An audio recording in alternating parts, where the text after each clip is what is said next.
Okay, so specifically with APO, we were founded based on leadership, friendship, and service. So that is essentially the programming and the percepts that we use as a functioning organization. Another thing is APO was built around the Scout laws. So all of our members learn the Scout laws, and when we do recruitment or when we do membership education, we ensure that the members understand and know the laws of the fraternity, and also what they're basically getting into.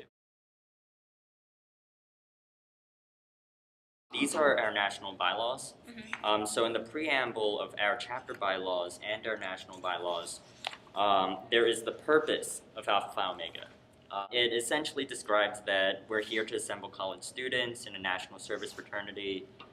Basically, these are our principles. We operate under the Scout Law and the laws of Boy Scouts of America. We're here to develop leadership, promote friendship, and provide service to humanity. So with executive officer positions, it's kind of twofold. First, it is mandated by our national office, but with any other organization, I don't think it's just unique for fraternities.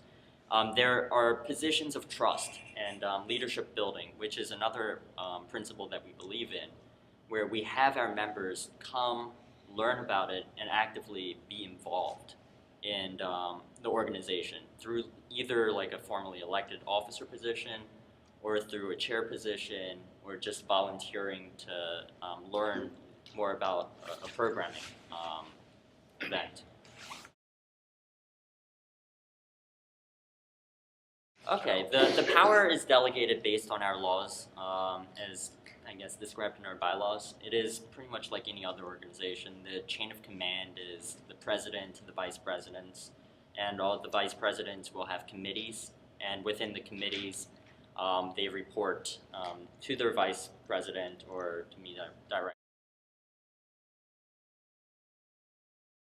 And when we say leadership, friendship, service, we truly believe that none of the principles or none of those programming aspects can basically happen alone.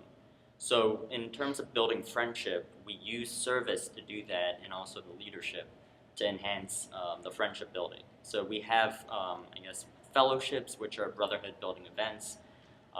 For bringing the leadership into this, members, depending on what they're interested in, they can share these events and contact their friends within the brotherhood about it and really get that excitement going, because it's a program that is not really dictated. It is a program designed by our members, so that creates that ownership. For a leadership building organization, we believe in leading by example. So our active brothers have essentially the same requirements as our pledge members or our prospective members. So what that does is it allows our new members or our prospective members to see truly what we do as a brotherhood, and it also gives them the, I guess, the motivation and the practice to pursue what it is that they have to do when they become active members.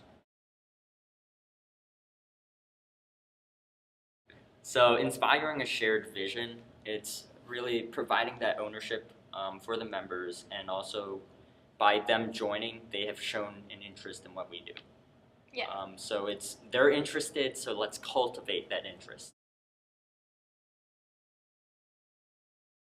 Well, APO is an evolving entity, and what you learn is that the best process for something that happened in the past is not necessarily the best process now. We're evolving ever so rapidly, we're growing, and the solutions are different every time. So you kind of have to challenge what's been done before in order to make it something that's relevant to the issue at hand.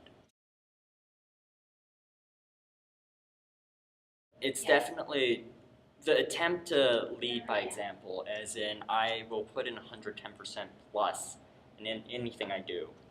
And that's what I try to do with the factoids and whatever, just to try to, I guess, give that little spark that might encourage someone else to say, hey, I'm interested in this as well.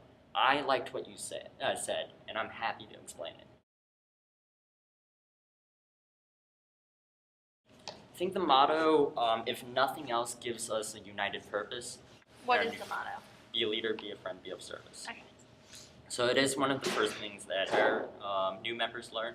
So sure, you can read the purpose and all that, it's long, but be a leader, be a friend, be of service. It's a quote that we all know, and it is definitely either through repetition or just being around members of APO, you see how that, I guess, manifests itself into real life.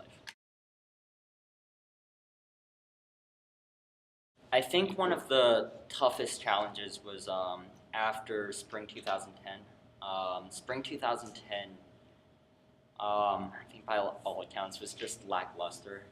We had fairly low retention, our pledges weren't doing so well.